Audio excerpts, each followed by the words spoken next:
একজন সাধারণ taxi driver, একটি পুরনো গাড়ি, আর সেই গাড়ির সঙ্গে জড়িয়ে থাকা এক গা শিউরে ওঠা রহস্য।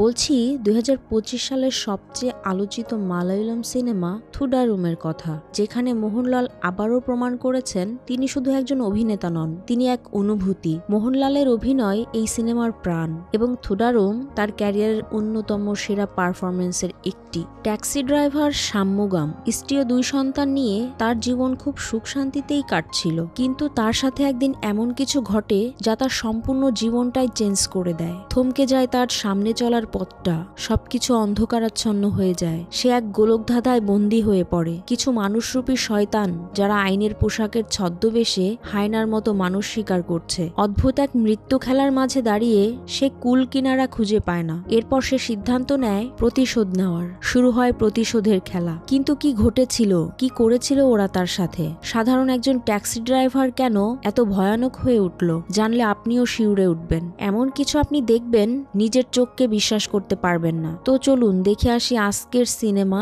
থুডারুম।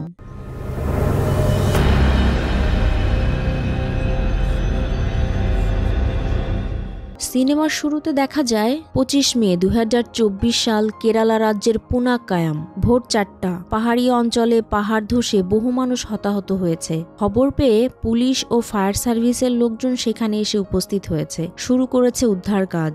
জায়গাটি খুবই দুর্গম। কাছেই একটি উৎসব চলছিল। এই মানুষগুলো সেই উৎসবে এসেছিল। উদ্ধারকারীরা প্রাণপণ কাজ করছে।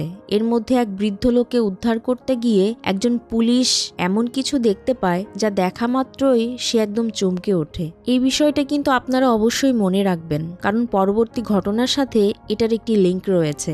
এরপর সিন চলে যায় এই ঘটনার কিছুদিন পিছনে, যেখানে সাম্যুগামকে দেখানো হয়। সে একজন ট্যাক্সি চালক। এখনকার সময়ে যখন সবাই লেটেস্ট মডেলের গাড়ি চালাচ্ছে, সেখানে সাম্যুগাম সেই পুরনো দিনের অ্যাম্বাসেডর কার নিয়ে ঘুরে বেড়াচ্ছে। এই কারটিকে সে নিজের বাচ্চার মতো করে যত্ন করে, খুবই ভালোবাসে। এই কারটির জন্যই সবার তার নাম দিয়েছে বেঞ্জ। সাম্যুগামের ছেলের নাম পাবি। শহরের একটি ইঞ্জিনিয়ারিং কলেজে পাবি কম্পিউটার সায়েন্স নিয়ে পড়াশোনা করে। সে সাধারণত হোস্টেলেই থাকে, তবে সময় পেলেই বাড়িতে ছুটে যায়। এখন রাত। সাম্যুগাম এবং পাবি একসাথেই বাড়ি ফিরছে। এর মধ্যেই সাম্যুগামের স্ত্রী ললিতা ফোন করে, জানায় তোমার মেয়ে কাঁথা মুড়ি দিয়ে কার সাথে যেন কথা বলছে। আমি ধরে ফেলায় সে বাথরুমে ঢুকে বসে আছে। আমিও বাইরে থেকে ছিটকিনে লাগিয়ে দিয়েছি। তো সাম্যুগাম বলে, তুমি কিছু বলো না, আমি আসছি, তারপর যা করার করব। তারা বাড়িতে ঢোকা মাত্রই সাম্যুগামের মেয়ে অমৃতা বাথরুমের জানালা দিয়ে ইশারা করছিল। ঘরে ঢুকেই সাম্যুগাম আগে মেয়েকে বাথরুম থেকে বের করে। এরপর ললিতাকে ঠান্ডা করতে চলে যায় কিচেনে। ললিতাকে কিভাবে শান্ত করতে হয় সাম্যুগাম খুব ভালো করেই জানে। ললিতার রাগ ভাঙাতে সাম্যুগাম বলে, চলো আজকে আমরা বাইরে খাবো। আর এটা শুনে ললিতা অনেক খুশি হয়ে যায়। এরপর তারা রেস্টুরেন্টে গিয়ে রাতের খাবার খায়। সাম্যুগাম খুবই সাধারণ এবং অসম্ভব ভালো একজন মানুষ। হাসি ঠাট্টা করেই তার জীবন পার হয়। তার কাছে তার স্ত্রী সন্তানই তার পৃথিবী। আর ললিতাও জানে সাম্যুগাম কখনোই বাচ্চাদের শাসন করবে না, এজন্যই তাকে একটু শক্ত হতে হয়। সাম্যুগাম স্ত্রী ললিতাকে খুব ভয় করে, কিন্তু এটা ওরকম ভয় নয়, এটাও তো ভালোবাসাই, তাই না?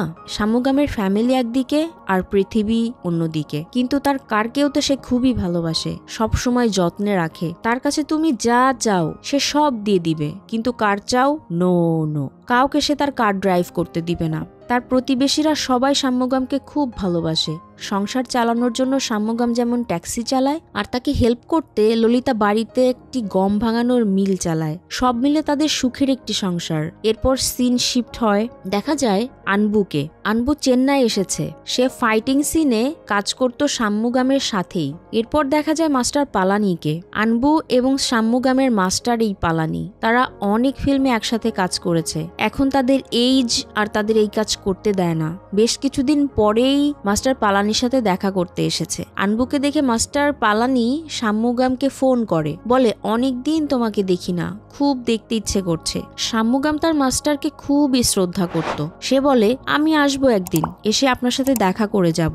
এরপর পাবি সহ পাবির 3 জন বন্ধুকে দেখা যায়। তারা মূলত আজকে পাপীদের বাড়িতে যাচ্ছে। কিরণ নামের একটি ছেলে সাম্যুগামের কার দেখে কারের অনেক প্রশংসা করে, আর এটা দেখে দেখে শাম্যুগাম একদম গলে পানি পানি হয়ে যায়। তার উপর বাড়ি গিয়ে শাম্যুগামের সাথে সুপারস্টারদের ফটো দেখেও সবাই অনেক অবাক হয়। শাম্যুগামও যেন মনে মনে খুশিতে টকবক করে ফুটছিল। এরপর সবাই যখন খাবার খাচ্ছিল তখনই শাম্যুগামের বন্ধু তাকে বারবার কল দিচ্ছিল। মূলত তাদের দুজনের আজকে ড্রিঙ্ক করতে যাওয়ার কথা। ললিতা বিষয়টি বুঝতে পেরে শাম্যুগামকে ছেড়ে দেয়, আর এরপর দুজন খুশিতে খুশিতে বার থেকে ওয়াইন কিনছিল। ঠিক তখনই তারা দেখে শাম্যুগামের কার চলে যাচ্ছে। কোথায় যাচ্ছে কেউ জানে না। আর এটা দেখেই শাম্যুগাম তো বেহুশ। শাম্যুগাম সাথে সাথে তার বন্ধুকে নিয়ে বেরিয়ে পড়ে। আসলে পাবির বন্ধু কিরণ জোর করে কারটি বের করেছে। পাবি বারবার মানা করেছে, বলেছে কারে যদি দাগ লাগে বাবা কিন্তু প্রচন্ড রেগে যাবে। শাম্যুগাম তাদের পিছু করে যাচ্ছে,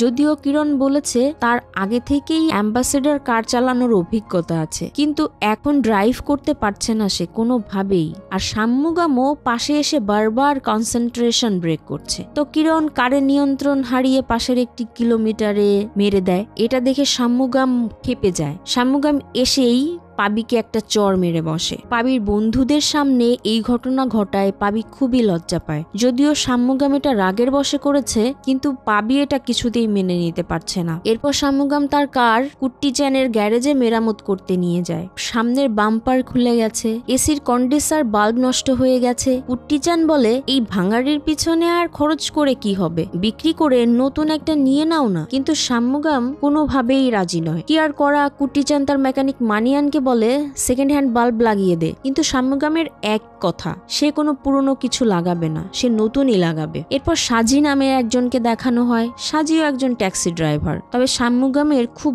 ভালো একজন বন্ধু এই সাজি। শাম্যুগাম বারবার পাবিকে ফোন করছে, কিন্তু সে ফোন ধরছে না। তখন সাজি শাম্যুগামকে বলে এখনকার বাচ্চারা একটু জেদি হয়, তুমি বারবার তাকে কল করো, চেষ্টা করো। আসলে রাগের মাথায় ছেলেকে মেরে শাম্যুগামও এখন বুঝতে পারছে সে কাজটা মোটেও ঠিক করেনি। পাবি বন্ধুদের সাথে হোস্টেলে ফিরে এসেছে। ছেলে ফোন না ধরায় শাম্যুগাম সরি বলে তাকে কয়েকটি ভয়েস মেসেজও পাঠায়, কিন্তু পাবি শুনেও রিপ্লাই দেয় না। পাবির বন্ধুরা তাকে রিপ্লাই দিতে বলে। অন্যদিকে মানিয়ান জানায় যে বাম্পার তো ঠিক করে দিয়েছি, কিন্তু বাল্বটা দোকানে নেই, কাল এনে লাগিয়ে দিব। তখনই চেন্নাই থেকে শাম্যুগামকে কল করে আনবু, বলে মাস্টার মারা গেছে।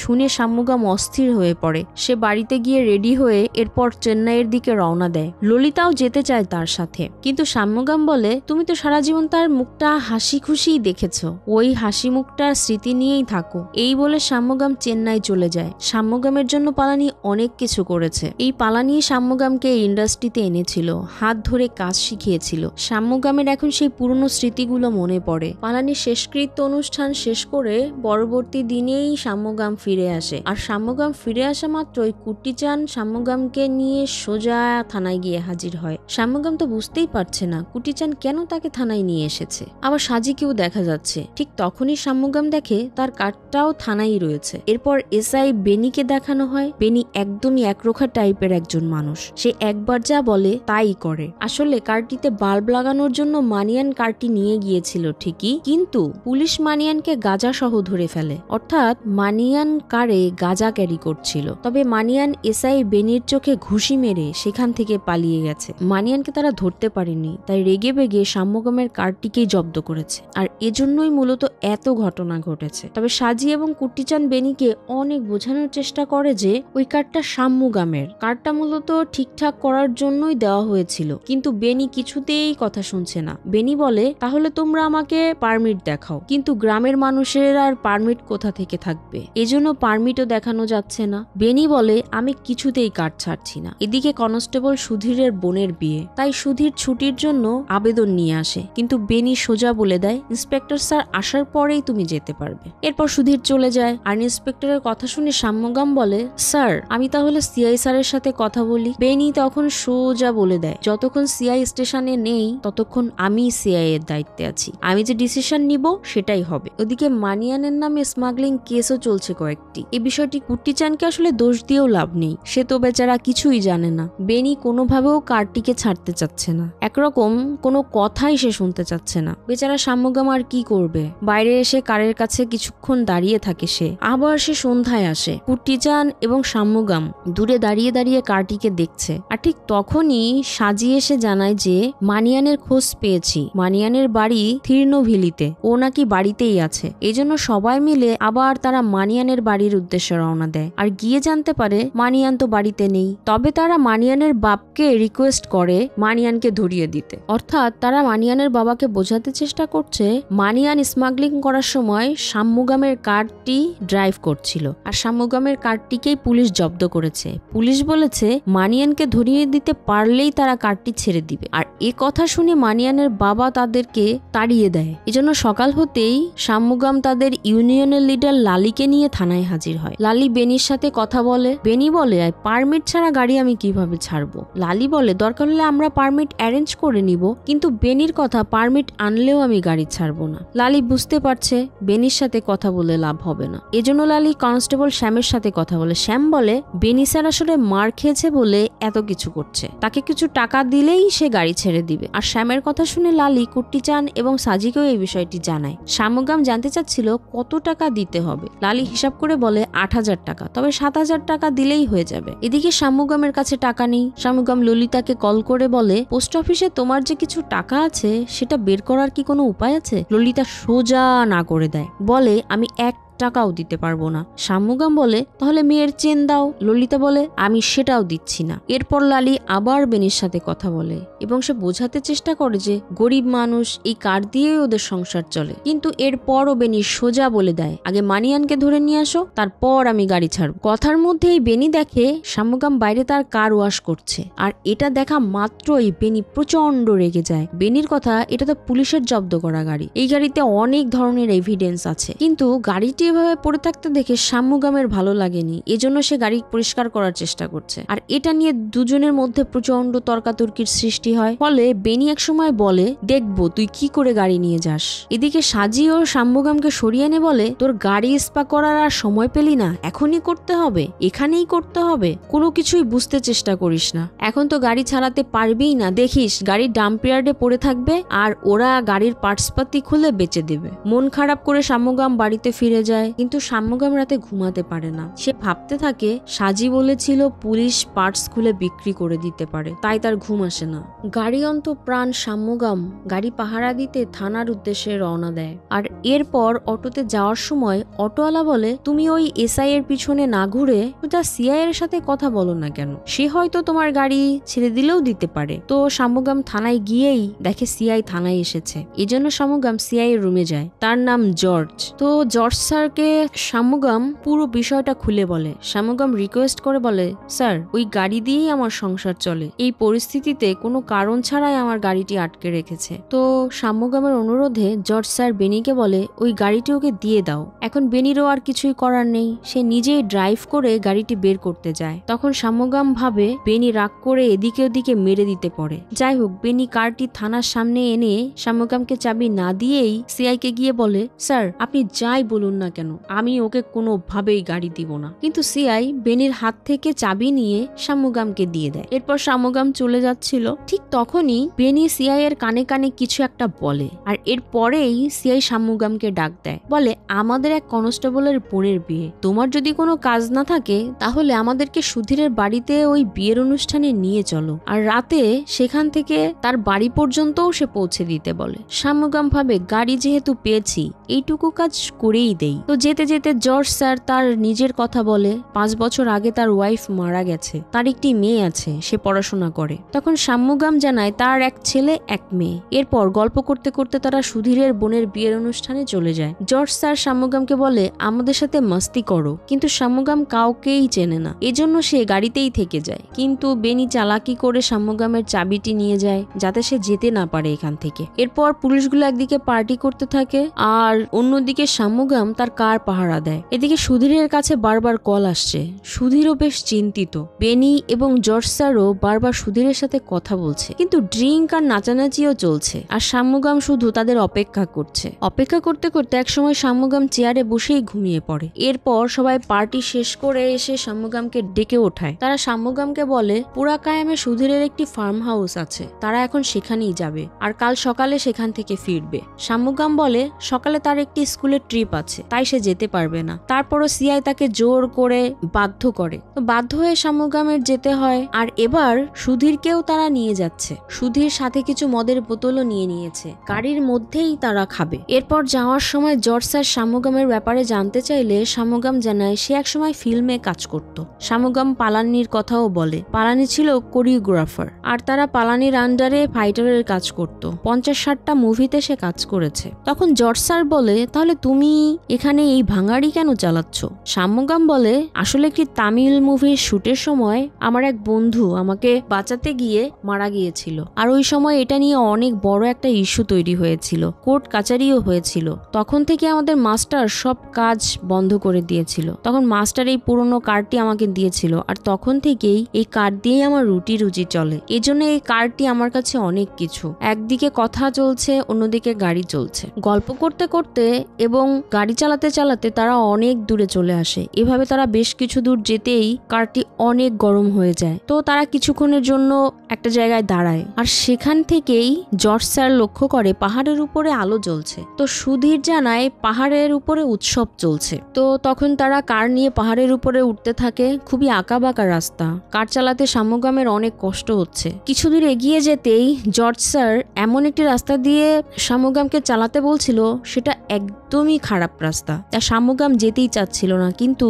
তারপরও তার কিছুই করার নেই। সে যতই বাধা দিক না কেন তাকে যেতেই হচ্ছে। সাম্যগাম অনেক কষ্টে এগিয়ে যাচ্ছে। তবে কিছু দূর যেতেই সাম্যগাম গাড়ি থামিয়ে দেয়। সাম্যগাম বলে দেয় আমি আর সামনে যেতে পারবো না। সে কিছুতেই বুঝতে পারছে না তারা এখানে কেন এসেছে। জর্জ স্যার বলছে এখানে সুধীরের কাজিনের একটি ফার্ম আছে, এখানে তো কোনো ফার্ম টার্ম কিছুই নেই, তাহলে তারা কেন এখানে এলো? তখন জর্জ স্যার বলতে শুরু করে সুধীরের বোনের একটা বয়ফ্রেন্ড আছে। আজ সুধীরের বোনের বিয়ের অনুষ্ঠানে ওই বয়ফ্রেন্ডটা এসে হাজির হয়েছে। ওই ছেলেটা খুবই চালাক ছিল। ছেলেটা সুধীরের বোনের সাথে কিছু অন্তরঙ্গ মুহূর্তের ভিডিও ধারণ করে সেগুলো দিয়ে এখন ব্ল্যাকমেল করার চেষ্টা করছে। একদিকে বিয়ের অনুষ্ঠান, অন্যদিকে এই সব বিভিন্ন ধরনের ঘটনা। কিভাবে কি করবে কিছুই বুঝতে না পেরে হঠাৎ করে সুধীরের বাবা ওই ছেলেটিকে মেরে ফেলে। এখন জর্জের কথা হচ্ছে তারা তো পুলিশ, আর একজন পুলিশ আরেকজন পুলিশকে সাহায্য করবে এটাই তো স্বাভাবিক। তাই তারা ছেলেটার বডিটাকে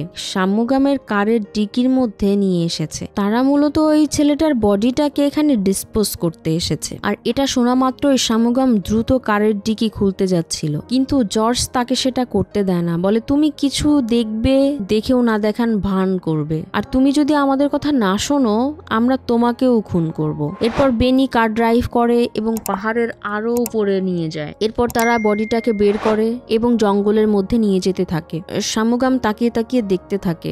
বস্তা ভর্তি একটি লাশ তারা নিয়ে যাচ্ছে জঙ্গলের মধ্যে। পুলিশগুলো ওই বডিটাকে পাহাড়ের ঢালে ফেলে দেয়। এরপর তারা ফিরে আসে। এই ভয়ঙ্কর দৃশ্যটা সাম্যগামের চোখের সামনে ভাসতে থাকে। এর পরের দৃশ্যে দেখা যায় সকালবেলা সাম্যগামের ঘুম ভাঙতেই সাম্যগাম লক্ষ্য করে তার কারের পিছনে কেমন যেন হয়ে আছে। পুরো কার তখন কর্দমাক্ত। ললিতা উঠোন ঝাড়ু দিচ্ছিল, সেও দেখে সাম্যগামের কারের খুবই খারাপ অবস্থা, আর সেখানে পাবির কুকুরটি এসে বারবার ডিকির কাছে চলে যাচ্ছে। সাম্যগাম বুঝতে পারছে কেন কুকুরটি ডিকির কাছে যাচ্ছে, কারণ সেখানেই তো বডিটি রাখা ছিল। ললিতা জানতে চাচ্ছিল তুমি গত রাতে ছিলে কোথায়। সাম্যগাম তাকে মিথ্যে কথা বলে। সে বলে হঠাৎ একটি রাইড এসেছিল, এজন্য দূরে যেতে হয়েছিল। সে একদমই স্বাভাবিক থাকার চেষ্টা করছে। এরপর ললিতা রান্নাঘরে চলে যায়, আর সাম্যগাম কারের পিছনে এসে ডিকি খুলে দেখে কারের পিছে তখনও রক্ত লেগে আছে। এজন্যই হয়তো পাবির কুকুরটা বারবার এখানে আসছিল। আর সেখানেই ওই ছেলেটার মানিব্যাগও পড়ে আছে। সাম্যগাম মানিব্যাগটি নিয়ে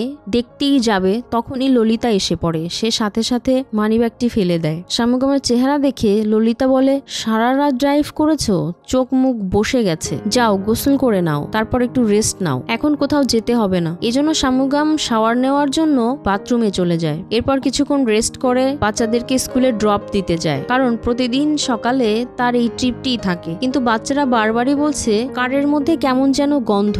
শামুগাম স্পষ্ট বুঝতে পারে কারের পিছনে রক্ত লেগে আছে আর সেখান থেকেই গন্ধ আসছে। এজন্য বাচ্চাদেরকে স্কুলে নামিয়ে দিয়ে শামুগাম একটু দূরে একটি জলাশয়ের পাশে কার রেখে কারের পিছনের ডিকি এবং সবকিছু ভালো করে ধুয়ে এয়ার ফ্রেশনার মেরে দেয়, যেন কেউ কিছু বুঝতে না পারে। এদিকে জর্জ আর বেনি বারবার কল করে যাচ্ছে তাকে, কিন্তু শামুগাম কল রিসিভ করছে না। তাদের কল রিসিভ না করার জন্য শামুগামকে আবার থানায় ডেকে পাঠানো হয়, আর তারা বুঝতে পারছে শামুগাম কেন তাদের কল রিসিভ করছে না। শামুগাম তখন জর্জকে অনুরোধ করে, স্যার আমাকে আমার মতো করে ছেড়ে দিন। কিন্তু জর্জের কথা, আমাদের কাজের মধ্যে তৃতীয় কোনো ব্যক্তি যদি ইনভলভ হয়ে যায় আমরা তাকে এভাবে ছেড়ে দিই না। আর তুমি যদি আমাদের কথা না শোনো, তুমি যদি কিছু বাইরে বলে দাও, তাহলে তোমাকে সহ তোমার পুরো পরিবারকে আমরা জ্বালিয়ে মারবো। এরপর শামুগাম চলে যাচ্ছিল। শামুগাম যাওয়ার পথে লক্ষ্য করে মানিয়ানের বাবা মা থানায় আসছে। আবার শামুগামের মনে পড়ে গত রাতে বেনির কাছে যখন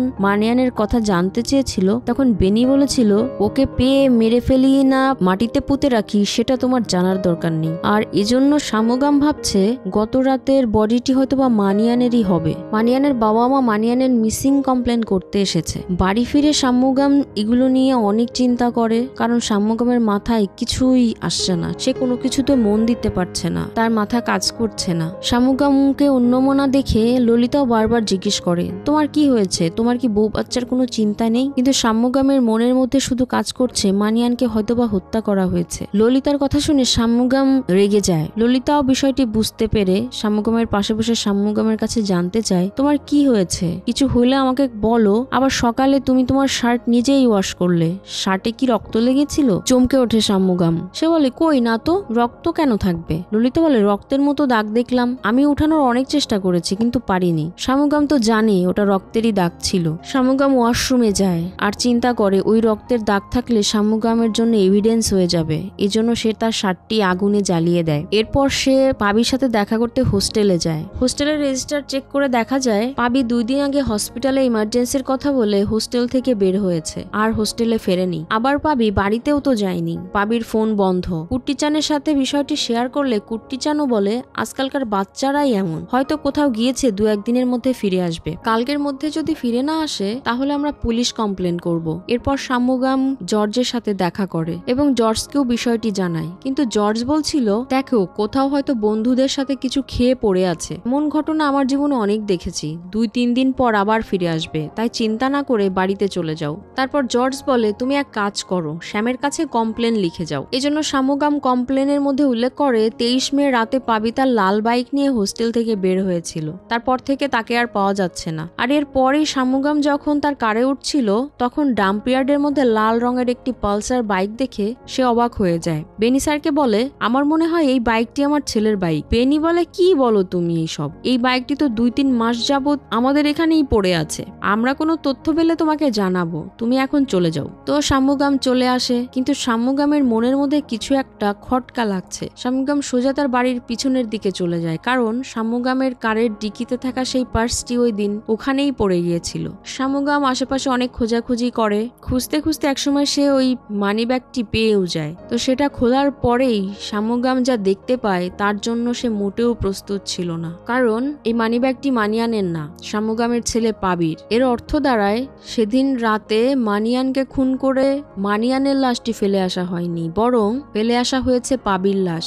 এরপর শামুগামের পৃথিবী ওলট পালট হয়ে যায়। সে নিজের গাড়িতে করে নিজের ছেলের লাশই ফেলে এসেছে। এখন সে কি করবে? বিষয়টি না কাউকে বলাও যাচ্ছে না, সহ্য করাও যাচ্ছে না, নিজের মধ্যে জিনিসটা দমিয়েও রাখা যাচ্ছে। তাই শামুগাম সোজা বাথরুমে গিয়ে পানির কলটি ছেড়ে দিয়ে কাঁদতে থাকে। ওদিকে জর্জ এবং বেনি, সুধীর সবাই বুঝতে পেরেছে যে শামুগাম হয়তো বিষয়টি বুঝে ফেলেছে, তার মানে তারা ধরা পড়ে গেছে। এরপর শামুগাম সোজা সুধীরের বাড়িতে চলে যায়, সুধীরের সাথে দেখা করে। শামুগামকে দেখে সুধীর রীতিমতো কাঁপছে। শামুগাম সুধীরের কাছে শুধু এতটুকুই জানতে চায় যে তুমি আমাকে সত্যিটা বলো, শুধু সত্যিটা বলো যে কেন খুন করেছো। সুধীর বলে, কি সব আজে বাজে কথা বলছো, আমি এসবের কিছুই জানি না। তোমার যদি কিছু জানার থাকে তাহলে স্যারের কাছ থেকে জেনে নাও। আর ঠিক সেই রাতেই যেতেই পাহাড়ি ঢলের কারণে পাহাড় ধস হয় আর সেখানে থাকা একটি পুলিশের জিপ তার নিচে পড়ে যায়। এরপর আমরা সেই দৃশ্যটি দেখতে পাই যেটা আমরা মুভির প্রথমেই দেখেছিলাম, মানে পুলিশ এবং উদ্ধারকর্মীরা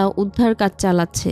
আর যখন উদ্ধার কাজ চলছিল তখন সেখানে থাকা ওই পুলিশের গাড়ির ভিতরে পাবির বস্তাবন্দি লাশটি খুঁজে পায়, মানে পুলিশ আগেই লাশটি পেয়েছিল আর তারা লাশটি নিয়ে যাওয়ার সময় পাহাড় ধসের কারণে এখানে আটকে পড়েছে। তবে এই এরিয়াটি ছিল অন্য থানার আন্ডারে। সাথে সাথে এই খবরটি চারিদিকে ছড়িয়ে পড়ে। সেখানে পুলিশের জিপের মধ্যে 18 থেকে 23 বছর বয়সে একটি ছেলের মৃতদেহ পাওয়া গেছে। আর এটা বেনি, জর্জ এবং সুধীর কখনোই কল্পনা করেনি যে এরকম কিছু ঘটতে পারে। জর্জ বুঝতে পারছে তারা ধরা পড়ে গেছে, তো সে দ্রুত বেনির বাড়িতে যায়। সে কখনো কল্পনাও করতে পারেনি যে পাবির বডিটি কেউ পেয়ে যাবে। এখন যেহেতু বডিটা উদ্ধার হয়ে গেছে, থানায় যদি ক্রস চেক করা হয় তাহলে তারা ফেসে যাবে। এই ধারণা থেকে তারা ভাবছে হয়তোবা শহর ছেড়ে পালিয়ে যেতে হবে। আবার সুধীরকেও ফোনে পাওয়া যাচ্ছে না, এজন্য বেনি সুধীরের বাড়িতে যায় আর সুধীরের বাবার কাছে জানতে পারে গতকাল রাতে এখানে শাম্মুগাম এসেছিল। এরপর তারা শাম্মুগামের বাড়িতে গিয়ে জানতে পারে শাম্মুগামও গত রাতে বের হয়ে আর বাড়িতে ফেরেনি। অন্যদিকে পাবির বডির পোস্টমর্টেম চলছে। সব তথ্য নিয়ে বেনি জর্জকে বলে শাম্মুগাম হয়তোবা সুধীরকে তুলে নিয়ে গেছে আর এখন দুজনেরই ফোন বন্ধ। জর্জ জানতে চায় ওদের ছেলে যে মিসিং সেটা কি ওরা জানে। বেনি বলে শাম্মুগামের বউ আর মেয়ে কিছুই জানে না, ওরা ভাবছে হয়তোবা হোস্টেলেই আছে। এরপর পাশের থানা থেকে খবর আসে পাবির বডির পোস্টমর্টেম করা হয়ে গেছে আর এই থানায় যে মিসিং কমপ্লেন করা হয়েছিল সেটা পাবির বডি। আর এটা জানার পরই জর্জ এখন নতুন একটি প্ল্যান করে। সে সোজা শাম্মুগামের বাড়িতে গিয়ে জানতে পারে শাম্মুগাম বাড়িতে নেই এবং তার ফোনও বন্ধ। সেখানে কুট্টিচানকে দেখে জর্জ কুট্টিচানকে ডেকে পাশে নিয়ে যায়, বলে শাম্মুগামের সাথে পাবির সম্পর্ক কেমন ছিল, ওদের মধ্যে কি কোনো ঝামেলা হয়েছিল। কুট্টিচান বলে এ কথা কেন জিজ্ঞেস করছেন।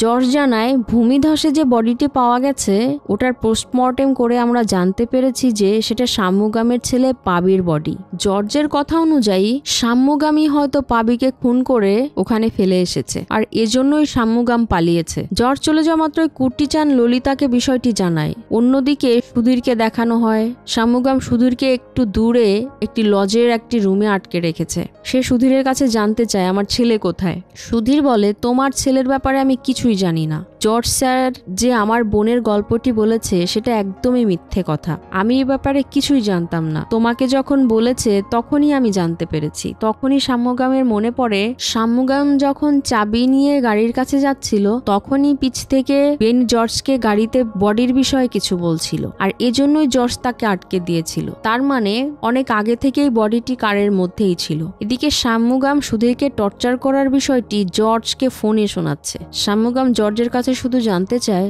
আমার ছেলে কোথায়, আমার ছেলের সাথে তোমরা কি করেছো। জর্জ বলে দেখো শাম্মুগাম, আমি মাত্রই তোমার বউ আর মেয়ের সাথে দেখা করে আসছি, তোমার ছেলে একদমই ভালো আছে, নিরাপদে আছে, আমার কথা শোনো। শাম্মুগাম বলে এখন থেকে আমি বলবো আর তোমরা শুনবে, বলেই শাম্মুগাম কল কেটে দেয়। জর্জ তখন বুঝতে পারে শাম্মুগাম তাকে এমনিতেই ছাড়বে না। পরের দিন শাম্মুগামের কথা মতো জর্জ সেই লজে যায়। বেনি তখন জর্জকে ফোন করে বলে থানার সামনে অনেক ভিড় জমে যাচ্ছে, নিয়ন্ত্রণ করা যাচ্ছে না, আমি কি করব। জর্জ বলে আমি তোকে যেভাবে বলে এসেছি তুই যদি তা না করিস তো নেক্সট ভিকটিম তুই হবি। তো জর্জের কথা মতো বেনি ললিতা এবং অমৃতাকে মারধর করছে আর পাবিকে খুনের জন্য তাদেরকে দোষারোপ করছে। বেনি জানতে চাচ্ছে কেন খুন করেছিস বল, মানে খুনের ব্লেমটা এখন তারা তাদের উপরেই দিচ্ছে। অন্যদিকে জর্জ শাম্মুগামের সাথে দেখা করে এবং জর্জ জানায় তুমি যেদিন তোমার ফিল্ম সেটে একজনের মৃত্যুর কথা বলেছিলে তখন আমি সব ক্লিয়ার হয়ে গিয়েছিলাম। আর এখানে আমরা জানতে পারি ফিল্মের সেটে শাম্মুগামের যে বন্ধু মারা গিয়েছিল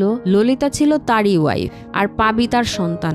শাম্মুগামের বন্ধু মারা যাওয়ার পর শাম্মুগাম ললিতাকে বিয়ে করে পাবিকে সহ। এরপর তারা এখানে চলে আসে। এজন্যই জর্জ এখন শাম্মুগামকে ব্লেম দিচ্ছে এবং সবাইকে বিশ্বাস করানোর চেষ্টা করছে যে শাম্মুগাম হয়তোবা আরেকজনের সন্তানকে মেনে নিতে পারছে না, এজন্যই সে পাবিকে খুন করেছে। অন্যদিকে থানার সামনে উত্তেজিত জনতার ভিড়, তাদেরকে থামাতে এসপি এসপি নিজে এসেছে। তাদেরকে বোঝাতে চাইছে যে পাবিকে খুন করার পর সাম্যগাম নিজেই কারে করে পাবির বডিটি ওখানে ফেলে এসেছে, যেটা সিসিটিভিতেও দেখা গেছে। অন্যদিকে জর্জ এখানে এসেছে ঠিকই, তবে জর্জ সাম্যগামকে ধরার জন্য একটি প্ল্যান বানিয়ে এসেছে। তাই জর্জের প্ল্যান মতো পুলিশের একটি টিম এই লজের মধ্যে ঢুকে পড়ে। তো এরপর জানা যায় জর্জ সাম্যগামকে ফাঁসাতে অন্য একটি প্ল্যান সাজিয়ে রেখেছে। অমৃতা ছিল পাবির সৎবোন, আর পাবি নিয়মিত অমৃতাকে মোলেস্ট করত। আর এটা যখন সাম্যগাম জানতে পেরেছে, তখনই সাম্যগাম, ললিতা এবং অমৃতা মিলেই পাবিকে খুন করেছে। এখন জর্জ সবার মধ্যে এই বিষয়টাই বিশ্বাস করাতে চাচ্ছে। আর জর্জের এই প্ল্যানের কথা জানা মাত্রই সাম্যগাম জর্জকে মারার চেষ্টা করছিল। তখনই পুলিশ সদস্যরা এসে পড়ায় সাম্যগাম সেখান থেকে পালাতে চেষ্টা করে। তবে বেশ কিছুক্ষণ ফাইট করার পর তারা সাম্যগামকে ধরে থানায় নিয়ে আসে। এদিকে বেনির টর্চার সহ্য করতে না পেরে ললিতা এবং অমৃতা তাদের কথা মতোই সবকিছু স্বীকার করে নিয়েছে। আর স্ত্রী সন্তানকে বাঁচানোর জন্য সাম্যগাম নীরবে এসব সহ্য করে যাচ্ছে। এরপর সাম্যগামকে কাস্টডিতে নেওয়া হয়, অমৃতা আর ললিতাকে ছেড়ে দেওয়া হয়। আর এর পরবর্তী দিনই সাম্যগামকে কোর্টে নেওয়া হয়। আর কোর্টে সাম্যগামকে জিজ্ঞাসাবাদের জন্য এবং এভিডেন্স কালেক্ট করার জন্য সাম্যগামকে 5 দিনের রিমান্ড দেওয়া হয়। তবে সাম্যগামকে যখন নিয়ে যাওয়া হচ্ছিল, তখন জর্জ শুধু সাম্যগামকে বলে, এটা আমার বানানো গল্প, আর আমার গল্পে আমি হিরো। গল্পের শেষে তোমাকে কেউ মনেও রাখবে না। জর্জ সাম্যগামের কোনো অস্তিত্বই রাখতে চাচ্ছে না। একদিকে সাম্যগামকে থানায় নিয়ে যাওয়া হচ্ছে,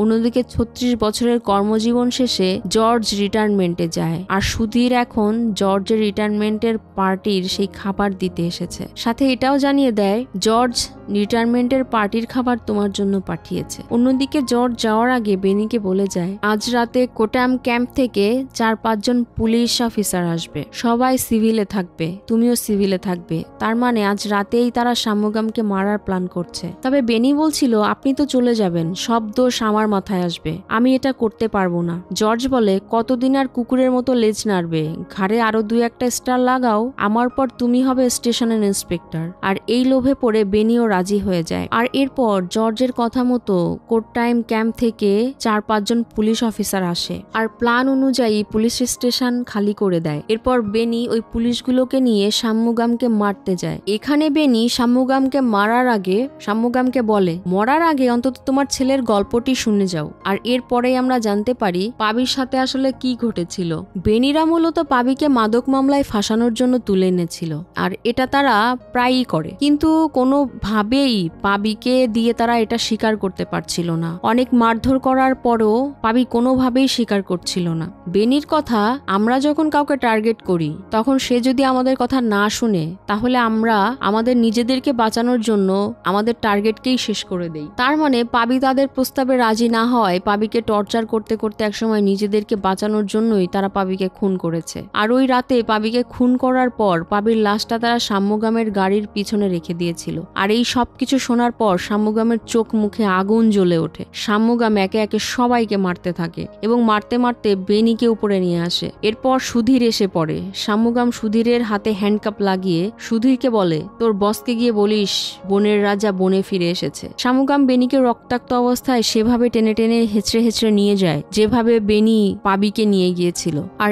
একইভাবে বেনিকে তার কারের মধ্যে ঢুকিয়ে নেয়। জর্জের কাছে খবর যাওয়া মাত্রই জর্জ পুরো এরিয়া ব্লক করে দেয়। চতুর্দিকে চেকপোস্ট বসানো হয়, এদিকে ওদিকে খোঁজা শুরু হয়। জর্জ ভালো করেই জানে সাম্যগামকে আটকাতে হলে ওর ফ্যামিলিকে ধরতে হবে। তাই সে সাম্যগামের বাড়িতে গিয়ে ললিতা আর অমৃতাকে টর্চার করতে শুরু করে, কারণ জর্জ জানে টর্চার করলেই সাম্যগাম ফিরে আসবে। তখন ললিতা জর্জকে বলে দেয় ও নিশ্চয়ই আসবে। আর ঠিক এরপরই সাম্যগাম বেনির ফোন থেকে জর্জকে কল করে এবং বলে, জঙ্গল অনিরাপদ রেখে শিকারে বের হয়েছিস, আমি সেখানেই আছি যেখান থেকে তুই শুরু করেছিলি। আমার মতো তোরও তো কেউ আছে, যাকে কষ্ট দিলে তুইও কষ্ট পাবি। আর এখানেই আমরা দেখতে পাই সাম্যগাম জর্জের বাড়িতে এসেছে, কারণ জর্জের বাড়িতে তার মেয়েও আছে। জর্জ এটা বুঝতে পেরে বারবার বলে, সাম্যগাম আমার মেয়েকে কিছুই করিস না, কিন্তু সাম্যগাম কল কেটে দেয়। এদিকে জর্জ তার মেয়ে মেরিকে কল করেও তাকে পাচ্ছিল না, কারণ মেরির ফোন বন্ধ।